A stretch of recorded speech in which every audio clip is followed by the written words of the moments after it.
सुप्रभातम प्रिय बच्चों। आज मैं आपको हिंदी व्याकरण में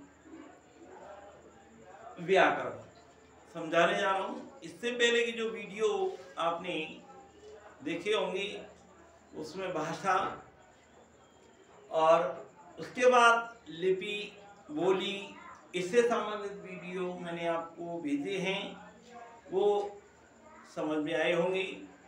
अभी आपको भेज रहा हूँ व्याकरण। तो सबसे पहले जानेंगे कि व्याकरण क्या है, व्याकरण के विषय में जानेंगे। देखिए, भाषा में ध्वनि की एक निश्चित व्यवस्था होती है, यानी भाषा में ध्वनि की एक निश्चित व्यवस्था होती है जो भाषा के बोलने का आधार होती है, जो भाषा के बोलने का आधार होती है। और इसी प्रकार लेखन के लिए भी, ठीक है, निश्चित चिन्हों का भी प्रयोग किया जाता है। भाषा को लिखने के लिए भी जो निश्चित चिन्ह होते हैं, इससे पहले के वीडियो में आपने देखा होगा, समझा होगा कि लिपि, तो जो चिन्ह होते हैं भाषा को लिखने के लिए उनको लिपि तो कहते ही हैं। तो इस तरीके से ये लिपियां होती हैं। तो भाषा का ये क्या होता है, ये लिखित रूप प्रदान करती है। अब भाषा को किस तरीके से लिखा जाए, उसका ज्ञान कराने के लिए व्याकरण का भी उपयोग होता है।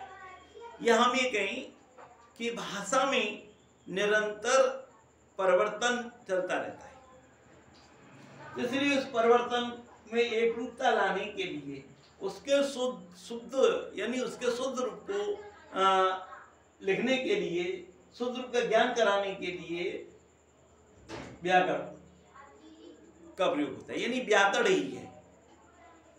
तो इस तरीके से हम कह सकते हैं व्याकरण वह शास्त्र है जो भाषा के शुद्ध रूप का ज्ञान कराते हुए उसकी एक रूपता को बनाए रखता है। तो अब व्याकरण के यानी 4 अंग होते हैं। अब कौन कौन से अंग होते हैं? 4।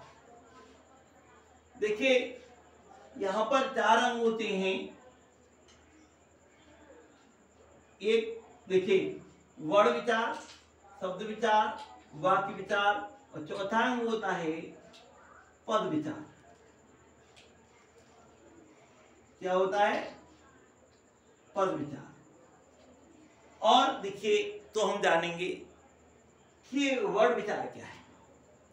वर्ण विचार में वर्ण, अक्षर, वर्णमाला आदि का अध्ययन किया जाता है। कहाँ पर किस वर्ण का कैसे उच्चारण होना है, कैसे उच्चारण किया जाता है, इन सब का अध्ययन वर्ण विचार में किया जाता है। और उसके बाद आता है शब्द विचार, जो दूसरा नंबर है। तो शब्द विचार में शब्दों के निर्माण, शब्दों का निर्माण कैसे होता है, शब्दों का भेद, शब्दों में परिवर्तन किस तरीके से होता है, क्या होता है। तो देखिए, ये सब शब्द विचार के अंतर्गत आता है। शब्द विचार के अंतर्गत इस सब का अध्ययन किया जाता है।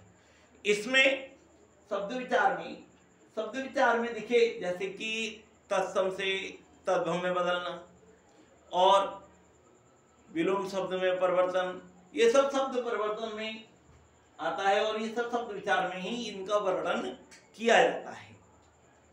अब आगे है वाक्य विचार। वाक्य विचार में यानी वाक्य का निर्माण कैसे होता है। एक बात बता दूं, वाक्य का निर्माण उद्देश्य और विधेय से मिलकर के होता है। उद्देश्य जिसे हम कर्ता कहते हैं, विधेय पूरा कर्म यानी क्रिया और कर्म मिलाकर के पूरा जो वाक्य का जो भाग होता है वो विधेय कहलाता है। जब आप आगे की कक्षा में जब पढ़ेंगे तो वहाँ आपको इसके विषय में बताया जाएगा। तो अभी इतना ही है कि वाक्य विचार में केवल वाक्य का निर्माण, वाक्य का भेद, वाक्य का परिवर्तन किस तरीके से होता है, इन सब का अध्ययन वाक्य विचार में किया जाता है।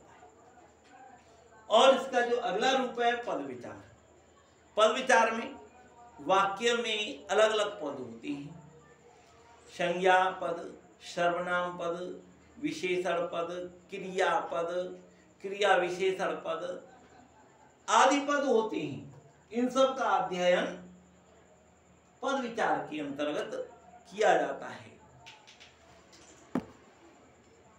इन सब का अध्ययन किसके अंतर्गत किया जाता है? पद विचार के अंतर्गत। तो मैंने आपको व्याकरण के विषय में ये बताया है, तो आप इसको अच्छी तरह से सुनेंगे। धन्यवाद।